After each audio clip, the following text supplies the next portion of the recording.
And number 50, Ryan Turnball. Well, what a wonderful sight it is.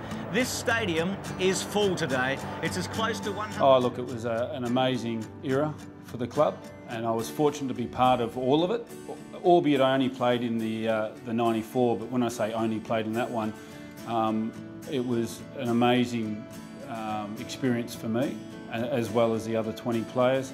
I was over at the 92 grand final, wasn't good enough to be part of the squad, and also there in 91 when they played Hawthorn. So to see the heartache, the success, the overall club success in 92, and everyone was just happy to be part of it, and then to be actually on the right side of the fence in 94 to be a grand final premiership player was just an amazing feeling. Being revved up by Robert Wiley, Mickey Malthouse has already done his job. Look at the bonding there between the players as they're about to go out. Geelong will follow them. If I backtrack, if I go right back to when I first started, Mick said to us, "You're the 11th ruckman at the club in 1990. There was 11 tours before me, and by the end of that season he said, right, you're number 7.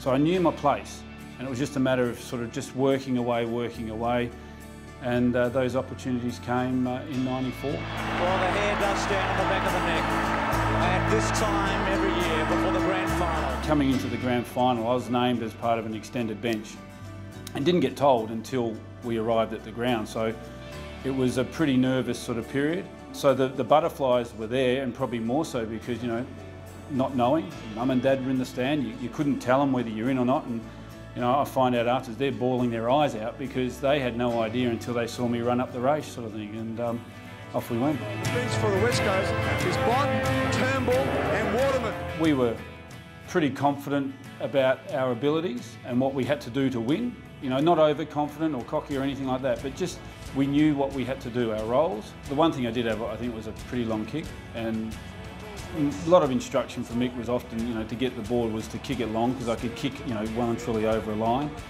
and get it long and deep into our forward line. And yeah, it wasn't so much of scoreboard pressure on my behalf, it was more of playing my role, and that was to nullify John Barnesy, and then if I did get my hands on the ball, you know, was to try and drive it long and deep, where we, you know, had Borley and Summer creating havoc up forward. Summer's going back on a rally, and that's a very good mark. When I came off during the last quarter, it was pretty much then that you sort of knew that we were on top. You know, I think we're starting to push the 50, 60 point sort of margin. We were starting to get a bit, you know, excited about it. And I remember Mick coming down saying, "Guys, see the boys down there?" And he pointed to the Geelong players and said, "We're going to play them next year, so just keep it down." And you sort of went, "Oh, okay." So that sort of put a downer on it, and then until the final siren went, and then it was, you know, complete excitement, adulation, and just euphoria about winning. The Eagles are premiers for the second time in 3 seasons. The beauty of football, it's a team sport, and I've said it 100 times, you know, Simpson medal, Santa, they're lovely achievements, individual achievements, but a collective achievement's far greater. And when you're part of 21 guys achieving a common goal, and that is to win a premiership, I think it's the greatest achievement out of all of them. And at AFL level, it's just amazing. So, you know, all my premierships I look back at, the Claremont one, the 2 at East Perth, are all super memories, but nothing tops an AFL premiership. And number 50, Ryan Turnball.